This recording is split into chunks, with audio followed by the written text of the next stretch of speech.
शिवानी बम बम भोले शंकर गले में नाग भयंकर ओ बम बम भोले शंकर गले में नाग भयंकर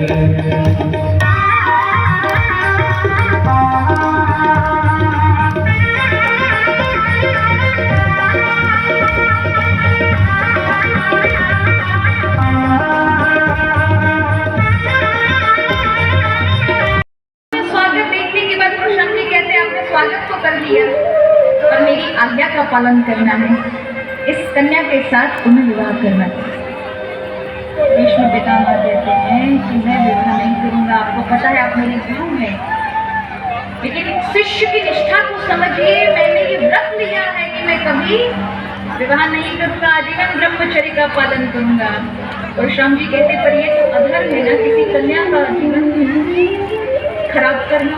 तुमने ये कार्य ही क्यों किया, क्यों इस बालिका का अपहरण किया? भीष्म पितामह कहते हैं जो हो गया तो हो गया, लेकिन मैं अपना नियम प्रण तोड़ूंगा नहीं, इसलिए चाहे मुझे अपने गुरु से ही युद्ध करना पड़े। तो परशुराम जी कहते हैं ठीक है, कुरुक्षेत्र में आ जाओ, मैं भी तैयार हूँ। 23 दिन तक युद्ध हुआ, दोनों में से कोई न जीते। गंगा जी आकर भी समझाती है भीष्म पितामह को, अरे पुत्र मत करो, साक्षात विष्णु है, इससे तुम नहीं जीत सकते, ये साक्षात विष्णु है। लेकिन भीष्म पितामह अत्यधिक हटे, चाहे कुछ हो जाए। उन्होंने अपने 8 भाइयों को, 7 भाई आठवें तो वही थे वशु के रूप में, उन वशुओं का स्मरण किया और उनसे कहा आपत्ति काल में मेरी रक्षा करने के लिए मुझे ऐसा अस्त्र दो जिससे परशुराम मार दिए जाए। तो सभी वशु ने मिलकर अपनी शक्ति से एक अस्त्र बनाया और वो भीष्म पितामह को 24वें दिन दिया। लेकिन जैसे ही भीष्म पितामह ने अभिमंत्रित किया, आकाशवाणी हुई, पृथ्वी एकदम कप गई, अंगारे बरसने लगे आकाश से, आकाशवाणी हुई भीष्म ऐसा बिल्कुल मत करना, इस अस्त्र की मर्यादा चली जाएगी, ये अस्त्र सामान्य नहीं है, क्योंकि परशुराम पर कुछ असर नहीं होने वाला, ये साक्षात विष्णु के अवतार हैं, अब तो तुम पे उल्टा इसका परिणाम होगा। जब ऐसा कहा तो गंगा जी अष्टवसु प्रकट हो गए, वहीं पर उनके पूर्वज प्रकट हुए, सबने रोका, सभी ऋषियों ने रोका कि तुम्हें अपना युद्ध को रोक करके और परशुराम जी के चरणों में पड़ जाना चाहिए। फिर भी परशुराम जी अभी भी उनमें क्रोधित नहीं है। जैसे ही विष्णु पितामह ने क्षमा याचना मांगी तो कहा ठीक है, तुम्हारा व्रत मैंने समझ लिया, तुम भी अपनी धर्म निष्ठा के कारण झुकना नहीं चाहते। और मौन होकर के वहां से चले गए। अम्बा से कहा कि यही तुम्हारा, अब तुम अपना जीवन केवल भगवत भजन में बिताओ, जो भी हुआ सो हुआ, कोई नहीं अपनाना तो क्या है, ईश्वर को अपनाते हैं।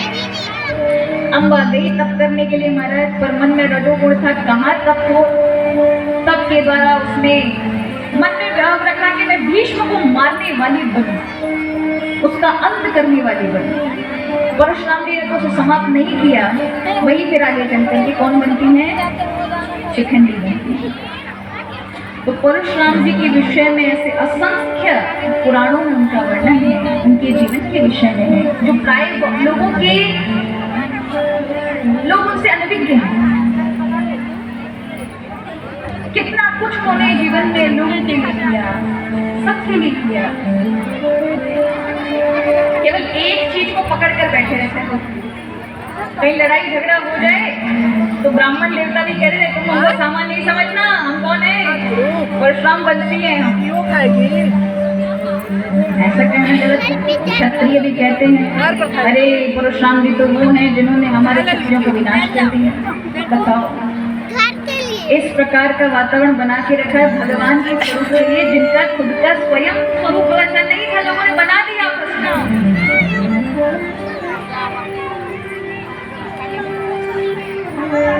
इसलिए बड़ा दुख होता है कि जब हम अपनी बुद्धि के समतल पर भगवान के स्वरूप और अवतारों को रखते हैं।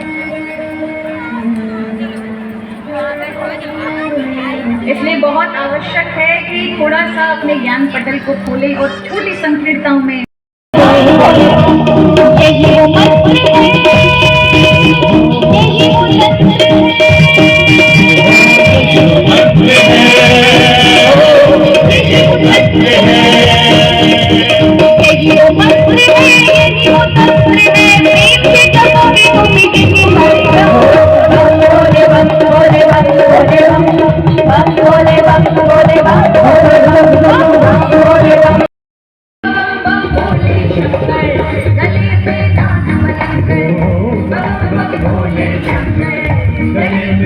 नाग भयंकर बम बम भोले शंकर गली में नाग भयंकर बम बम भोले शंकर गली में नाग भयंकर काज सवारी भक्तों की थी बोली काज सवारी